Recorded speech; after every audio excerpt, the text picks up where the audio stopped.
ինֆեկցիոն հիվանդանոց գալուց սովորաբար միշտ մարդիկ մտածում են, որ միկրոբները, վիրուսները անպայման բնակվում են ինֆեկցիոն հիվանդանոցում, բայց մենք իրենք հակառակը համոզված դուրս են գալիս ընդեղից, մեր մոտ երբևէ ոչ մեկ վիրուս մեր մոտից չի տարել, բոլորը բերում են, ճիշտ է, բայց բոլորը բերում են դրսից։ Մենք չնայած որ ունենք կորոնավիրուսային որոշակի դեպքեր, դրանք սովորական սուշնչական վիրուսային հիվանդությունների շարքում զբաղեցնում են միջանկյալ տեղը եւ որևէ առանձնահատուկ մոտեցում կամ առանձնահատուկ բուժում կամ համաճարակային առումով առանձնահատուկ միջոցառումներ չեն պահանջում։ Վաղ հայտնաբերված դեպքերը կանխում են արդեն ծանր ընթացքը, այսինքն մենք դեպքերի թիվը կարող է աճել, բայց մենք ունենում ենք արդեն բարդացած դեպքերի պակասում, նվազում, հոսպիտալացված դեպքերի նվազում, ծանր մահացու ելքերի նվազում։ Ինֆեկցիոն հիվանդությունների պարագայում մենք գործ ունենք ոչ միայն տվյալ հիվանդի, այլ նաև իր շրջապատի առողջության եւ անվտանգության եւ չհիվանդանալու գործոնը պայմանավորված է նաև տվյալ հիվանդի պատասխանատվության ոչ միայն իր հանդեպ, այլ իր հիվանդությունը վաղ ախտորոշումով նաև շրջապատի հանդեպ։ Ինքս ականատես եմ եղել, թե ոնց է հնարավոր գրիպի պատվաստանյութով կանխել բավականին մեծ թվով եւ թոքաբորբերի առաջացումը եւ բռնկումները, այդ թվում նաև աշխատելով փակ կոլեկտիվներում վստահաբար կարող եմ ասել, որ գրիպի պատվաստանյութով մենք կանխել ենք բազմաթիվ դեպքեր։ Մեկ որ ասում են բժիշկ ջան, մի հատ լավ անտիբիոտիկ կամ լավ հակաբորբոքային դեղ ասա, տվյալ գաղափարը միանշանակ պետք է իսպառ հանել մեր գաղափարներից, մեր մտածելակերպը պետք է ավելի շատ ձևավորել այն հարցի վրա, որ լավ դեղորայք, լավ հակաբակտերիալ պրեպարատ այն պրեպարատն է, որը նշանակված է ճիշտ, նշանակված է տեղին եւ ազդում է տվյալ հարուստի վրա։ Armenia Today-ի խոսում են գլխավորի մասին, հաղորդաշարը այս անգամ անդրադառնում է սեզոնային վարակներին, դրանց տարածվածությանը մեր հանրապետությունում, մեր երկրում, իհարկե նաև վարակվածությունից պաշտպանությանը, կանխարգելմանը, իսկ իմ հյուրն է Առողջապահության նախարարության ինֆեկցիոն հիվանդությունների ազգային կենտրոնի բժիշկ վարակաբան Հայկ Հարությունյանը, շնորհակալ եմ պարոն Հարությունյան, մեր հրավերը ընդունելու համար։ Բարև ձեզ, ես եմ շնորհակալ հրավիրելու համար։ Սկզբից խոսենք այն, ինչ որ դիտարկում ենք այս ժամանակահատվածում, աշնան այս ամիսներին, դիմացը արդեն ձմեռ է։ Խոսենք իհարկե նախ վիրուսների այն տեսակների մասին, որոնք այժմ տարածվում են Հայաստանում, համարվում են սեզոնային վարակներ։ Իհարկե հավանաբար դուք էլ եւս մեկ անգամ կփաստեք, որ դրանք հիմնականում գրիպի տեսակներն են, շտամերն են տարատեսակ, որոնք են դրանք այս տարի հիմնական ամենատարածվածներն են։ Նախ մի քանի բառով մինչև կոնկրետ գրիպի վիրուսին անդրադառնալը, մի քանի բառով հիշենք, թե ինչ է իրանից ներկայացնում շնչական ուղիների շնչական վարակները, որը սովորաբար անվանում են ավելի հաճախ վիրուսային վարակներ, չնայած դա այդքան էլ չի ընդգրկում ամբողջ ծագումնաբանությունը այդ հիվանդությունների, դրանց բավականին մեծ շարք հիվանդություններ են, որոնց միավորում է հենց ախտահարման թիրախը, այսինքն ոչ թե ծագումնաբանությունը, կարող են լինել ինչպես վիրուսային, այնպես էլ բակտերիալ, որը մենք հաճախ անտեսում ենք, սնկային, միկոպլազմային, տարբեր ծագման կարող են լինել, այսինքն ծագումնաբանություն չի միավորում այդ հիվանդություններին, ավելի հաճախ մենք սեզոնային հիվանդություններ, սեզոնային գրիպ ասելով ի նկատի ունենք շնչական հիվանդություններ ասելով ի նկատի ունենք բոլոր այն հիվանդությունները, որոնք ախտահարում են հիմնականում վերին շնչուղիներ, դա կարող լինի քթիլորձաթաղանթից սկսած, ընդհանուր միջև ըմպան, վերին շնչուղիներ, շնչափող, բկանցք եւ այլն այդ հատվածները, այսինքն վերին շնչուղիները ախտահարող բոլոր հիվանդությունները մենք ընդհանուր առմամբ պարփակում ենք հենց այդ հասկացության տակ շնչական ուղիների հիվանդություններ։ Ինչի վիրուսային, որտեղ ավելի հաճախ հանդիպում են վիրուսային, բայց տվյալ տերմինը կիրառելը այդքան էլ ճիշտ չէ։ Ավելի շատ ասում ենք վերին շնչուղիների հիվանդություններ եւ արդեն ըստ ծագումնաբանության մոտեցումներ տարբեր են եւ միավորողը իհարկե այս հիվանդությունների ոչ միայն թիրախ օրգաններն են, թիրախ հատվածներն են ախտահարման, այլ նաեւ փոխանցման ուղիները։ Դրանով էլ պայմանավորված այս սեզոնին իհարկե արդեն դիտվում է հիվանդության աճ եւ անպայման տվյալ սեզոնի սկզբին պարտք ենք համարում խոսելու այդ հիվանդություններից։ Որն է ամենահաճախ փոխանցման ուղին, դա հենց օդակաթիլային ճանապարհն է, դե բնականաբար եղանակները ցրտելու հետ ամենախոցելի հատվածը օրգանիզմի, ամենաշատ արտաքին կապը ապահովող օրգանիզմի դա շնչուղիներն են եւ բնականաբար դրանով պայմանավորված նաեւ վերին շնչուղիները ամենաշատ իմուն համակարգ պարունակող իմուն բջիջներ եւ իմուն օրգաններ պարունակող հատվածն է մարմնի, դրանով պայմանավորված մենք բժիշկները եւ նաեւ բոլոր անձինք բարբերաբար տվյալ սեզոնին ընդհարվում են վերին շնչուղիների հիվանդությունների խնդրի հետ։ Հիմա որ տեսակներն են, եթե մենք որպես այդպեսին դեռևս չենք կարող թվերին հղումներ անենք, ապա մենք մոտավորապես համեմատական կարգով կարող ենք այսպես ասենք քննարկենք, հասկանանք նախորդ տարվա այս ժամանակահատվածի հետ համեմատ ինչ է փոխվել, կա որոշ վիրուսային վարակների կամ բակտերիալ վարակների այսպես տարածվածության աճ, թե հակառակը, ինչ ենք մենք դիտարկում։ Նախ ընդհանուր առմամբ թվերով էս բան խոսելը մի քիչ դժվար է, որովհետև դեռևս սեզոնը առջևում է, բայց համեմատությամբ նախորդ տարիների կարելի է վստահաբար ասել, որ որևէ հիվանդության, որևէ սուրշնչական հիվանդությունների որևէ տեսակի բռնկման մասին այս բանը խոսել բացարձակ որևէ հիմք չունենք մենք, հիվանդությունների աճ որպես այդպիսին սեզոնին համապատասխան չի նկատվում, բայց պետք չէ մոռանալ կարևոր հանգամանք, որ բնականաբար էլի սեզոնով պայմանավորված միանշանակ հիվանդությունների աճ անկախ նրանից ուզենք թե չուզենք դիտվելու է, լինելու է։ Մեզ հետաքրում է նախորդ տարիներ, նաև նախորդ տարի ես փորձառություն ունեցա, ձեր գործընկերներից մեկի հետ խոսեցի, ով որ փաստեց, որ կորոնավիրուսը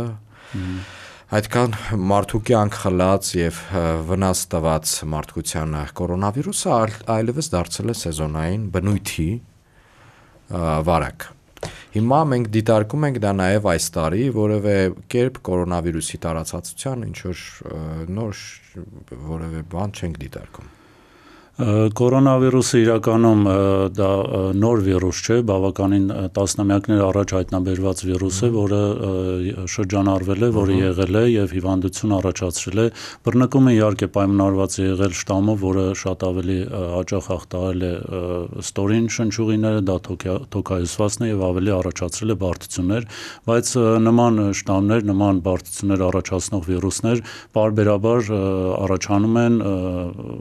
որոշակի նույն գրիպի վիրուսի պարագայում, որը 7 տարին մեկ կարատա պանդեմիա կամ 2-3 տարին մեկ էպիդեմիաներ, դա որևէ առանձնահատուկ, իսկ ինչ վերաբերում է կորոնավիրուսի տվյալ ներկայումս տարածվածությանը եւ դա սովորական սեզոնային բնույթ է կրում, ոնց որ մյուս վիրուսները իրենց ընթացքով, իրենց գոյատևման պայքարով շարունակում են գոյություն ունենալ եւ ախտարել մարդկանց։ Առանձնահատկություն էլ կրկնում նաեւ, որ բարդություններ առաջացնելու եւ թիրախ օրգաններ, թիրախ բջիջներ հասնելու հավանականությունով կորոնավիրուսի շտամներ եղել են, որոնք այո, իրականում մարդկանց կյանքի վտանգ են սպառնացել եւ համաճարակային առումով շատ ավելի լայն ընդգրկում են ունեցել։ Բայց տվյալ բանին մենք չնայած որ ունենք կորոնավիրուսային որոշակի դեպքեր, դրանք սովորական սուրշնչական վիրուսային հիվանդությունների շարքում զբաղեցնում են միջանկյալ տեղը եւ որևէ առանձնահատուկ մոտեցում կամ առանձնահատուկ բուժում կամ համաճարակային առումով առանձնահատուկ միջոցառումներ չեն պահանջում։ Բոլոր այն միջոցառումներ, որոնք նախատեսված են մյուռշնչական հիվանդություններ կանխարգելելու ժամանակ, նախատեսված են նաև վիրուսային կորոնավիրուսային հիվանդություն կանխելու համար։ Որևէ առանձնահատուկ բռնկումներ, որևէ առանձնահատուկ աճ տվյալ բային միտում չկա եւ միտում էլ չկա, որ կարող է լինել առավել եւս էլ եմ կրկնում, որ բարդացած դեպքեր որպես այդպեսին վստահաբար կարող ենք ասել, որ տվյալ պահին հոսպիտալացման դեպքերը պայմանավորված են զուտ եզակի դեպքեր, նույնիսկ սեզոնի համար բավականին մինիմալ քանակով եւ պայմանավորված են առավելապես կողմնակի հիվանդություններ, ուղեկցող հիվանդություններով, ուղեկցող հիվանդությունների սրացումներով առավելապես, քան կոնկրետ բուն վիրուսով կամ վիրուսի առաջացրած բարդություններով։ Պարոն Հարությունյան, ես ճիշտ եմ հասկանում, դուք ասելով, որ բռնկումներ չենք դիտարկում, նկատի ունեք, որ վարակվածության դեպքեր գրանցվում են, բայց դրանց թիվը այնպեսին չի կամ այնպեսին է, որը տեղավորվում է մոտավորապես սեզոնային հաշվարկային նորմայի մեջ, այդպես ճիշտ եմ հասկանում։ Այո, միանշանակ վարակված դժվարության դեպքեր միշտ լինելու են, եղել են, որտեղ կենդանի օրգանիզմ է եւ ինչպես ես միշտ սիրում եմ ասել, վիրուսը նույնպես ուզում է ապրել եւ ինքը իր գոյության մեխանիզմները եւ փորձում է օղակը, այդ կենսաբանական օղակը պահպանել։ Դեպքեր բնականաբար գրանցվում են, դեպքեր առավել եւս գրանցվելու են, ինչքան մենք փորձենք կանխարգելիչ միջոցառումների մեջ ամենաառաջի տեղում վաղ ախտորոշումն է, որը որ բավականին մեծ աշխատանք է տարվում եւ բավականին լուրջ ենք վերաբերվում մենք կանխարգելիչ միջոցառումների մեջ վաղ ախտորոշմանը, բնականաբար տվյալ միջոցառման շրջանակներում դեպքեր նույնպես հայտնաբերվելու են, դեպքեր նույնպես, այստեղ ամբողջ խնդիրը այն է, որ վաղ հայտնաբերված դեպքերը կանխում են արդեն ծանր ընթացքը, այսինքն մենք դեպքերի թիվը կարող է աճել, բայց մենք ունենում ենք արդեն բարդացած դեպքերի պակասում, նվազում, հոսպիտալացված դեպքերի նվազում, ծանր մահացու ելքերի նվազում, այսինքն զուտ թիվ վերցնել եւ թվով վերլուծություն անել, ասել, որ ավել է սեզոնի համար կամ պակաս է, դա այդքան է ճիշտ չի։ Այստեղ արդեն մենք գնահատում ենք նաեւ հոսպիտալացված դեպքերը, ծանրության դեպքերը, բուժման ժամկետները, բուժման միջոցները, ինչ է այդ առումով ել եմ կրկնում, որ կորոնավիրուսը միանշանակ իր շրջանակներում է մնում։ Ակնհայտ է բոլորի համար, բոլոր հիվանդությունների պարագայում է այդպես, որ վաղ ախտորոշումը որևէ հիվանդության օգնում է բժշկին, նաև պացիենտին, հենց հիվանդացած մարդուն, քաղաքացուն արագ ապաքինվել, ճիշտ միջոցներ կիրառել։ Հիմա բայց հիմնական խնդիրը նրանում է, թե այդ վաղ ախտորոշումը ինչպես պետք է արվի, այսինքն մարդը, որը ենթադրենք վարակակիր է այդ պահին, որևէ ախտանիշներ չունի, ենթադրենք ջերմաստիճանի բարձրացում չի դիտարկվում, չգիտեմ, այլ հիմնական ախտանիշները չկան, գուցե եւ ենթադրենք թեթև գլխացավ ունի, բայց չի գնում բժշկի։ Հիմա ձեր հիմնական խնդիրը ինձ թվում է նաեւ ձեզ համար այդ խնդիրը կա, չէ՞, առաջի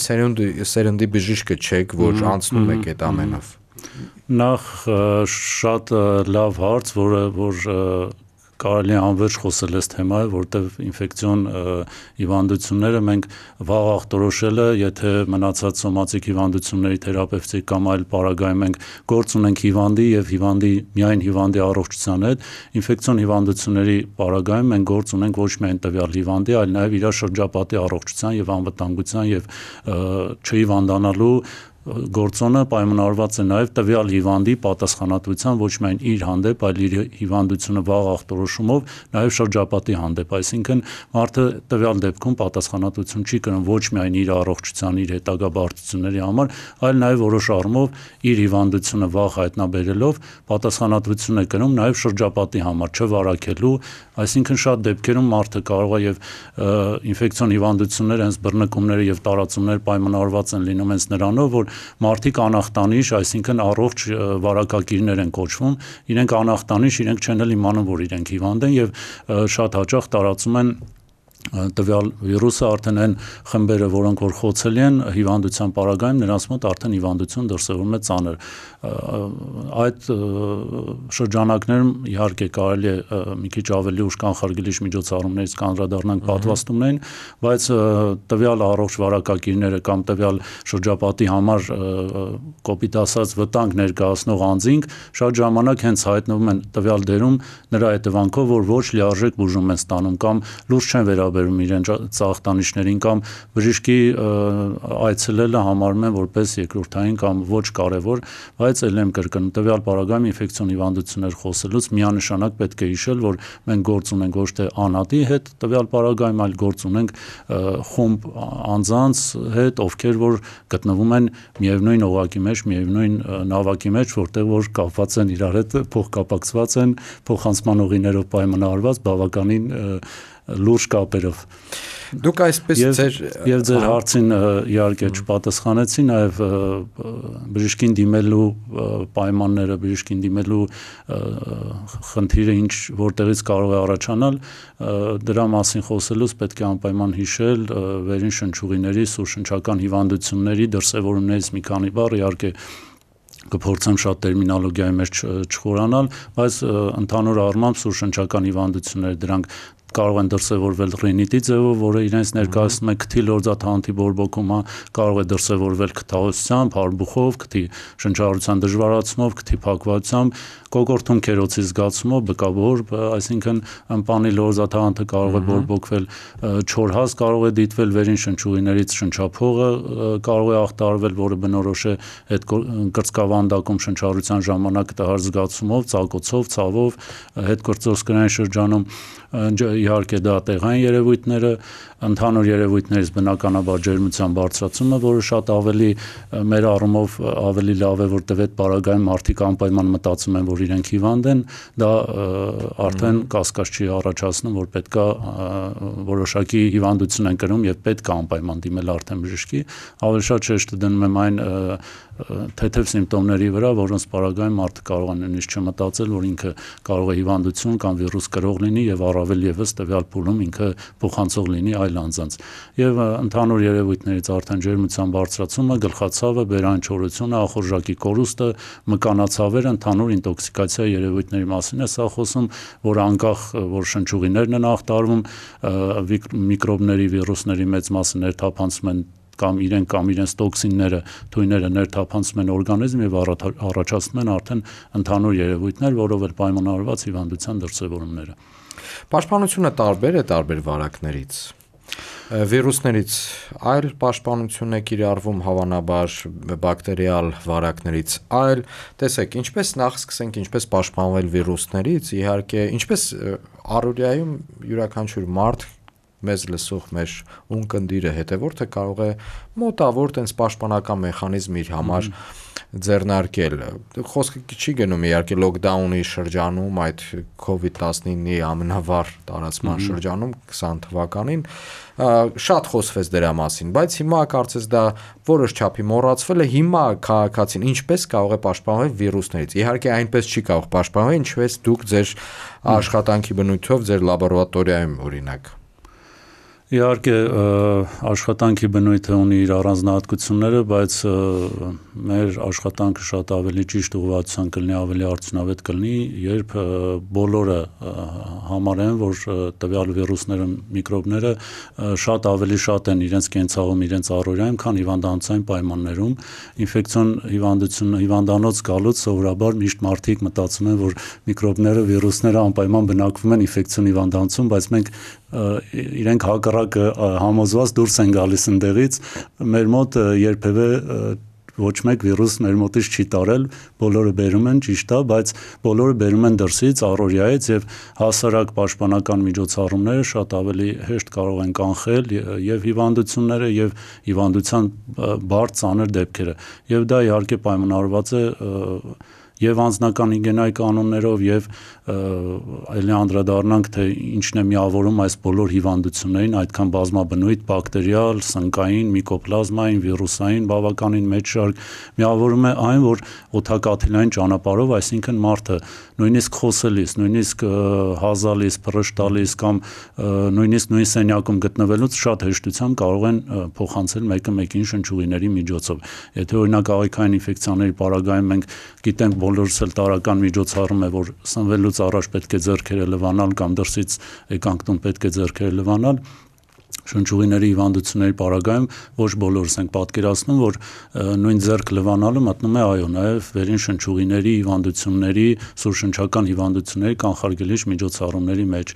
Ինչի համար են սեզոնին սրվում հիվանդություններ, դա միայն ցուրտ եղանակով պայմանավորված չի, ընդհակառակը ցուրտ եղանակը շատ ժամանակ առողջ իմունիտետի կոփման մեթոդ է, միջոց է, ցածր ջերմաստիճանը ճիշտ օգտագործելը։ Այստեղ մենք ավելի մեծ խնդիր ունենք, երբ որ ցուրտ եղանակով պայմանավորված մարդիկ փակ միջավայրերում, փակ կոլեկտիվներում շատ ավելի շատ ժամանակ են անցկացնում, մոռանալով տվյալ դեպքում օդափոխության մասին, մոռանալով, որ տվյալ միջավայրում կարող է բազմաթիվ հարուցիչներ կրողներ լինեն եւ տարական միջոցառումներ չկատարելով շատ արագ կարող է խմբակային բռնկման դեպքեր արձանագրվեն։ Եվ իհարկե կանխարգելիչ միջոցառումներից նաև կարևոր է նշել, որ պատվաստմանը ինձ թվում է մի փոքր ավելի մանրամասն կանդրադառնանք։ Անդրադարձեք։ Հա, ընդհանուր կանխարգելիչ միջոցառումներից դե բնականաբար ասի փակ տարածություններում գտնվելուց սահմանափակել մոտ հեռավորությամբ առանձնահատկությունները հարցի սկզբում որ նշեցիք վիրուսային, բակտերիալ, իհարկե նույնիսկ վիրուսների մեջ կան որոշակի առանձնահատկություններ կանխարգելիչ առումով, բայց դրանք ընդհանուր առմամբ հիմա թվարկելը որևէ առավելություն չի տալու մեզ, ընդհանուր կանխարգելիչ միջոցառումներ բոլոր դեպքերում նույնն են։ Վիրուսներ կան, որոնք ավելի մոտ շփումից են օրինակ փոխանցվում, վիրուսներ կա որ ավելի 1.5 մետր, վիրուսներ կա որ սենյակից սենյակ կամ նույն սենյակում նույնիսկ մեկին չեն փոխանցում, եթե սերտ կոնտակտ չլինի, այդ թվում նաև կյանքի տևողությունը որոշակի վիրուսի ավելի կարճ է, կայունությունը արտաքին միջավայրում, կյանքի տևողությունը, փոխանցման թե ինչ գործոններով է փոխանցվում, օդակաթիլային, աերոզոլային մեխանիզմով է թե օդափոշային, այսինքն շատ կարելի է խոսել այս թեմայով, ուղղակի ընդհանուր առմամբ դա որևէ ձև չի անդրադառնում առաջնային օղակում առաջնային միջոցառումներ կատարելուց պետք է միանշանակ պահպանել հիգիենայի կանոններ տարրական, պետք է փակ միջավայրում գտնվելուց անպայման հաշվի առնել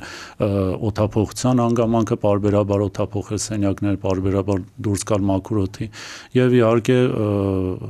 առողջ սնունդը օրգանիզմի դիմադրողականություն բարձրացնելը եւս կարեւոր պայման է կանխարգելման գործում, որը մենք էլի պարբերաբար մոռանում ենք սրա մասին, որովհետեւ ինֆեկցիոն հիվանդության մասին խոսելը միշտ 3 օղակ պետք է պատկերացնենք՝ ինֆեկցիայի աղբյուր, փոխանցման մեխանիզմ եւ ընկալ օրգանիզմ։ Եթե մենք մեր գործողությունները միշտ անում ենք փոխաօջախի վրա ախտանումների մասին ենք մտածում սպիրտ եւ այլն կամ լավագույն դեպքում մտածում ենք փոխանցման օղակի վրա ազդելու, այսինքն հիգիենայի կանոններ պահպանել, չթույլ տալ որպեսզի բայց մոռանում ենք շատ հաճախ, որ ընկալ օրգանիզմը եթե ընկալունակ չեղավ, այսինքն եթե ունեցավ բավականաչափ իմունիտետ պաշտպանվելու տվյալ միկրոբից, շատ հավանական է, որ նույնիսկ միկրոբի գոյության պարագայում մարդը չհիվանդանա, այսինքն միշտ այդ հարցը տալիս են, բա 5 հոգով եղել ենք, խի այն մեկը հիվանդացավ կամ խի ես հիվանդացա, այն մեկը չհիվանդացավ, բա ուրեմն վարակիչ չի կամ էս չի, չէ, նման բան չի կարող լինել, մենք ամենակարևոր մեր օղակներից մեկը դա ընկալ օրգանիզմն է եւ այստեղից նաեւ արդեն բխում է, որ ընկալ օրգանիզմի անընկալունակությունը ապահովելու լավագույն միջոցներից մեկը դա պատվաստումն է։ Պատվաստումը իհարկե տարբեր քննարկումներ են լինում բավականաչափ, բայց ես միանշանակ կարող եմ ասել եւ որպես փորձառու բժիշկ եւ նաեւ առաջնային օղակում երկար տարիներ աշխատած, միանշանակ պատվաստումը դա այն լավագույն միջոցն է, որը կարող է կանխել ու այսօր դա գաղտնիք չէ, որ աշխարհում նույնիսկ շատ խիստ վտանգավոր հիվանդություններ կան, որոնք պատվաստման շնորհիվ այսօր արդեն տասնամյակներով չեն գրանցվում։ Դա պատվաստումը դա միանշանակ առանց վերապահումներով կարելի ասել, որ իդեալական միջոց է պաշտպանելու որոշ նաև բոլոր այն ինֆեկցիոն հիվանդություններից, որոնց հանդեպ մարդկությունը գործել է հրաշքը եւ ստեղծել է պատվաստյան նյութ, իհարկե հրաշքը մարդու իմուն համակարգն է, որը որ օգտագործելով մենք կարող ենք ստեղծել պատվաստանյութեր եւ պայքարել արդեն գոյություն ունեցող վարակների դեմ։ Պատվաստումները մի խոսքով արդյունավետ միջոց է, բայց Հայաստանում պատվաստումների այս միջոցառումների կամ սեզոնային բնույթի հետ կապված միջոցառումների որոշակի այդ քաղաքականության լավ, այսպես ասեմ, իրագործումը ինչ է ցույց տալիս, Հայաստանում դա արդյունք տալիս է թե ոչ։ Հայաստանում միանշանակ իհարկե այդ պատվաստանյութերը մեր պատկերացրած տենց այսօր ստեղծված պատվաստանյութը չէ, ցանկացած քիմիական, դեղորայքային, պատվաստանյութային ցանկացած նյութ, որ ստեղծվում է եւ ունի մտնում է մարքեթինգային դաշտ, դա անցնում է բազմաթիվ փորձարկումներ, բազմաթիվ այսինքն երկար ճանապարհ է անցնում, այն չի որ մենք պատկերացնում ենք այսօր ստեղծվեց, վերջ բերեցին ու մենք գիտենք որ կլինիկական փորձարկումների ժամանակը բավական երկար է։ Իսկ ինչ վերաբերում է արդյունավետությանը, միանշանակ մնացած պատվաստանյութերի մասին դե արդեն որը որ երկար տարիներ արվում է, դա գաղտնիք չէ, որ այսօր մենք ունենք բավականին հիվանդություններ, կարմրախտ, որոնք արդեն գրեթե չի նկատվում կապույտած եւ հանդիպում է միայն այն պարագայում, երբ որ արված չի պատվաստում։ Դրանց արդյունավետությունը մենք միանշանակ տարիների փորձով մենք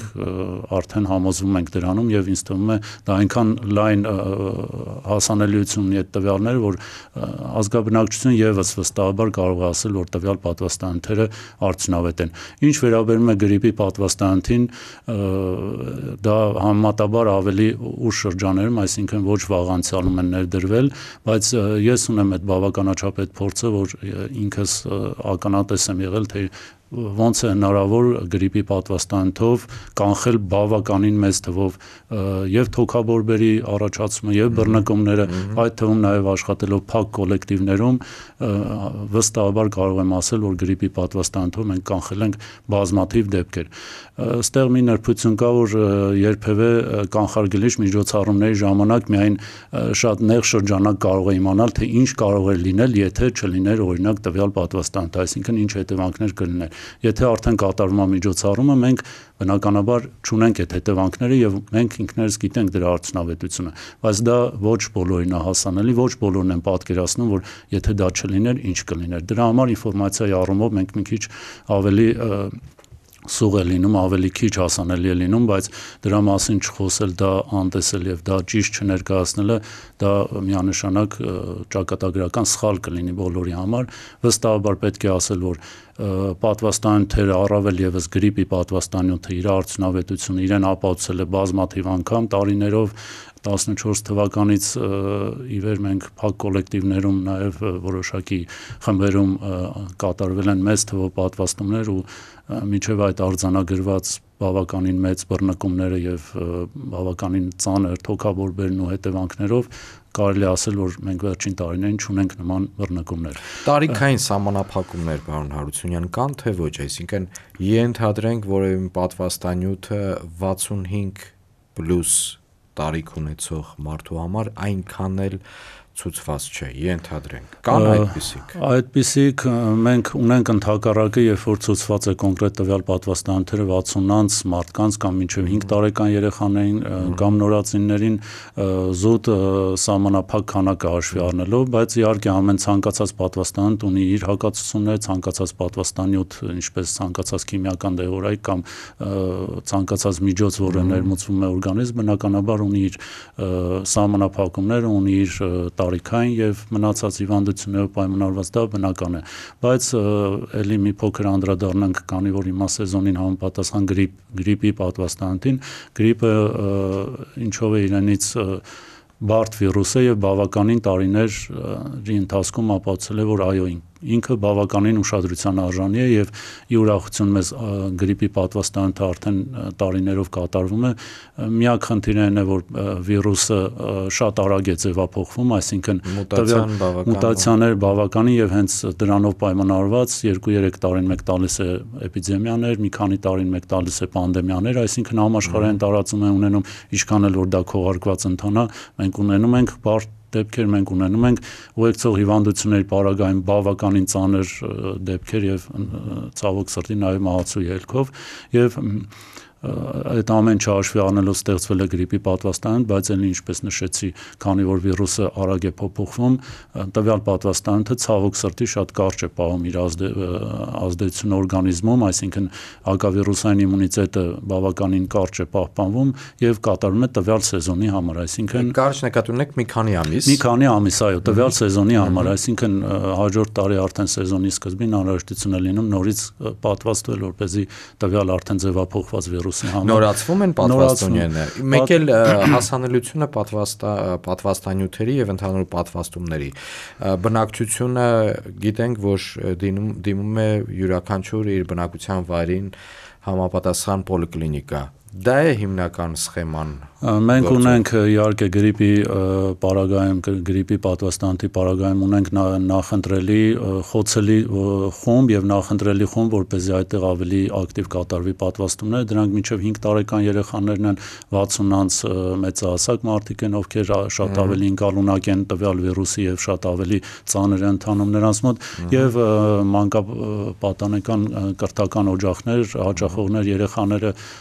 նախադպրոցական տարիքում եւ այդտեղի աշխատողներ եւ փակ կոլեկտիվներում իհարկե աշխատողները ցանկալի է որ անպայման ստանան պատվաստանյութը, որտեղ ինչպես սկզբում ասացինք, շատ հաճախ կարող է իրենք նույնիսկ չիմանան, որ իրենք հիվանդ են, բայց գործ ունենալով երեխաների հետ դրսից նույն ձևի վերցնեն վիրուսը եւ իրենք հանդիսանան որպես փոխանցող, որպես այդ պատասխանատվության զգացումը ոչ միայն իրենց առողջության հանդեպ, այլ նաեւ շրջապատի հանդեպ, դա նաեւ վերաբերում է հենց պատվաստմանը եւ պատվաստման միջոցով նաեւ կանխարգելելու ինֆեկցիաների տարածումը։ Նու երկարամյա փորձարկումներ ցույց են տվել, որ միայն 95% եւ ավել ընդգրկվածության դեպքում բնակչության պատվաստման գործընթացին, այսինքն 95% պատվաստման դեպքում նոր կարող ենք մենք իսպառ վերացնել տվյալ վարակը։ Դրանից քիչ թվերի դեպքում մենք արդեն շրջանառվող վիրուս ունենք, որը սեզոնների բարբերաբար փոխանցվում է եւ պահպանում իր գոյությունը պոպուլյացիայում։ Պարոն Հարությունյան, մոտեցանք մեր զրույցի արդեն ավարտական փուլին, այստեղ հասկանում եմ, որ ընդհանուր առմամբ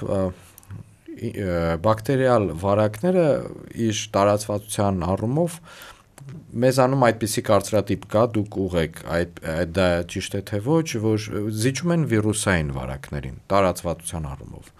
Ես փոքրինչ դրա հետ համաձայն չեմ, որտեղ բակտերիալ վարակները բավական շատ են եւ շատ են դրա տեսականին բավական մեծ։ Հիմա բակտերիալ վարակների դեմ պաշտպանությունը արդեն 100 տարի եւ ավել մենք գիտենք որն է։ Հակաբիոտիկներն են, բայց հակաբիոտիկներն էլ կներեք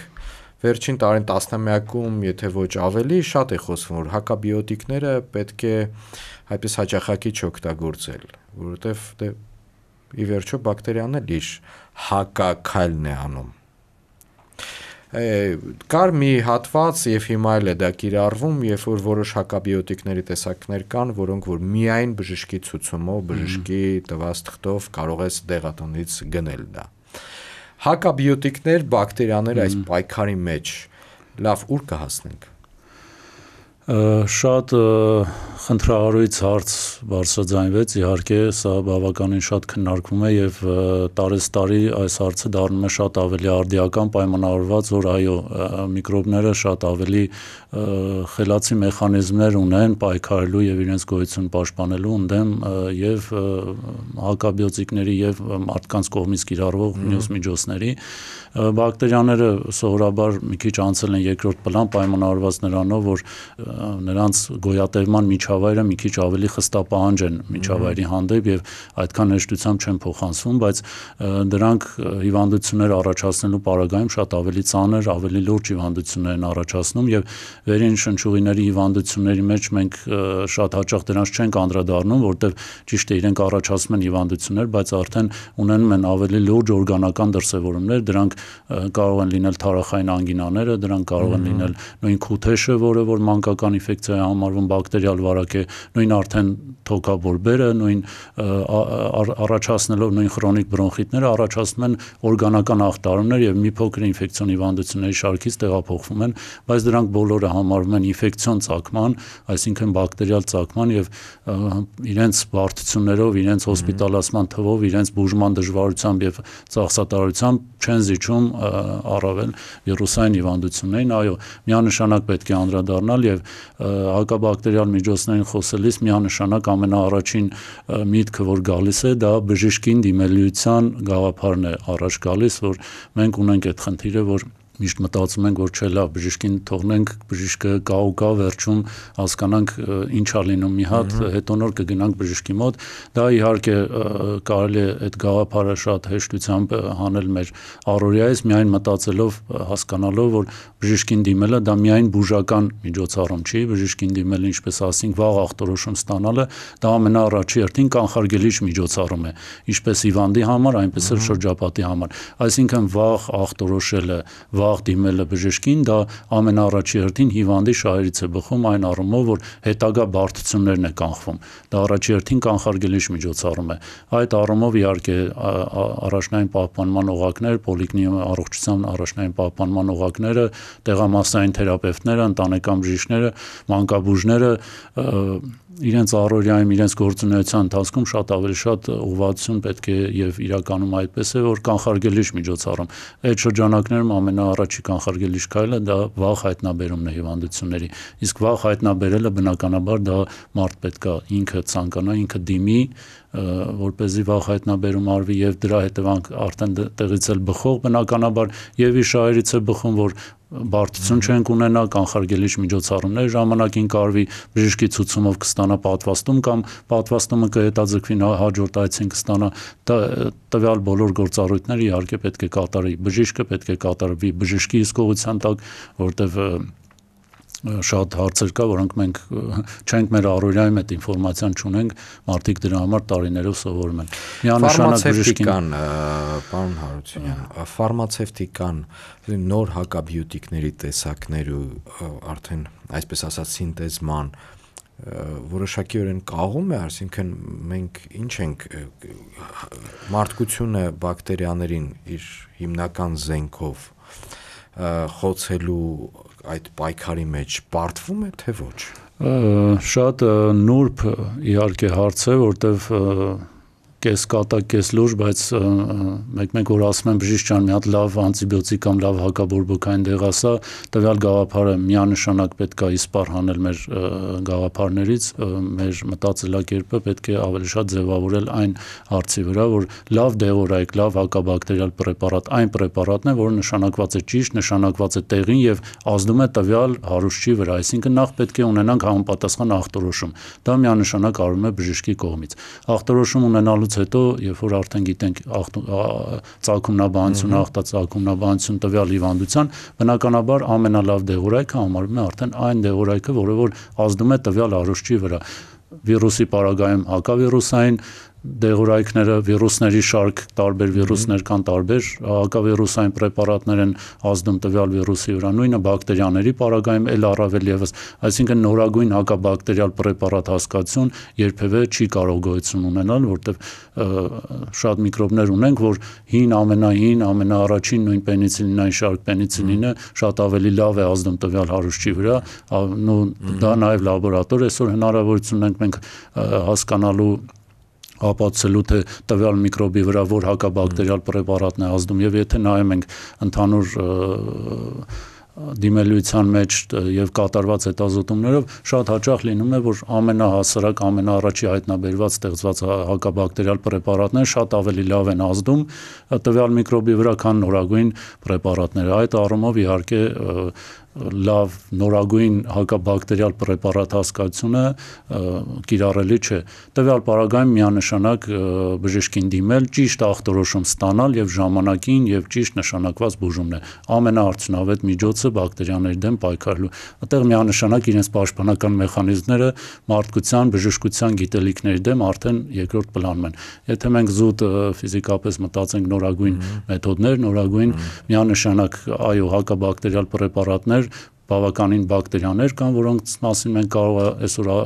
նույնիսկ չիմանանք էլ, եթե մենք փորձենք այդ դաշտում պայքարել հիվանդությունների դեմ, մենք կարող է հաջողության այդքան էլ չունենանք։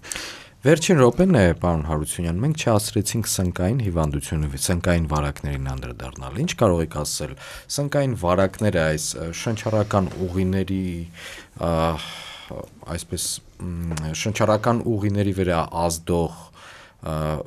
սնկային հիվանդությունները տարածվածություն ունեն Հայաստանում թե ոչ։ Ձեր պրակտիկան ինչ է ցույց տալիս։ Լայն տարածվածություն իհարկե չունեն սնկային հիվանդություններ, սնկային ախտահարումներ, վերին շնչուղիներ շատ ավելի հաճախ լինում են երկրորդային, երբ որ արդեն ունենք իմուն դեֆիցիտ վիճակներ կամ ունենք արդեն որոշակի հիվանդություններ պայմանավորված վիրուսային կամ բակտերիալ ծագման, այդ հիվանդությունների ֆոնի վրա արդեն իմունիտետի անկման հետևանքով կարող են այո գլուխ բարձրացնել սնկային հիվանդությունները եւ ախտարել որոշակի առաջացնել որոշակի հիվանդություններ, բայց սնկերի դեմ իսպառ պայքարել կամ վերացնել դա իհարկե անհնար է, որտեղ սնկերը ինչքանով որ ես եմ վստահ դա մարդուց առաջ են նույնիսկ երևի լույս աշխարհ եկել, այո, բավականին շատ տարբեր տեսակներ կան, իրենք միշտ գոյություն են ունեցել, ընդհանուր միջև մարդու նորմալ միկրոֆլորայում եւ մաշկի վրա եւ շնչուղիներում եւ աղեստամոքսային տրակտում իրենք գրեթե միշտ գոյություն ունեն, հակասնկային պրոֆիլակտիկա կամ հակասնկային դեղորայք նշանակել այդքան էլ այսօր կիրառելի չէ, որտեղ պրոֆիլակտիկա հասկացություն, այսինքն մենք եթե լեմ կրկնում որոշել ենք, որ սնկերին իսպառ վերացնենք նույնիսկ օրգանիզմից, դա միանշանակ անարդյունավետ միջոցներ է լինելու, միանշանակ վնասակար է, եթե մի բան մենք նպատակ չունենք, այսինքն արդյունքը ավելի շատ չի լինելու, քան իր վնասն է, միանշանակ պետք չէ կիրառել։ Այսինքն հակասնկային պրոֆիլակտիկա հասկացությունը այսօր շատ մեծ վերապահումով պետք է մոտենալ դրան, այդպեսի հասկացություն իհարկե գոյություն չունի, իսկ հիվանդություններ բուժելու պարագայում պետք է նախ հասկանալ, թե բուն պատճառը ինչն է բերել, որպեսզի նույնիսկ այդ պարագայում մենք ունենք սնկերի աճ, սնկերով պայմանավորված որոշակի հիվանդություն, նոր այդ պարագայում կարելի է իհարկե խոսել եւ հակասնկային բուժման մասին եւ դրան զուգահեռ բուն հիվանդություն բուժելու մասին։ Շնորհակալ եմ պարոն Հարությունյան հետաքրքիր զրույցի համար։ Մեր ունկնդրին եւս մեկ անգամ հիշեցնեմ, որ զրուցեցի առողջապահության նախարարության ինֆեկցիոն հիվանդությունների ազգային կենտրոնի բժիշկ վարակաբան Հայկ Հարությունյանի հետ, սա Armenia Today խոսում ենք գլխավորի մասին հաղորդաշարի հերթական թողարկումն էր, ես Դավիթ Հաղաբեկյանն եմ առայժմ։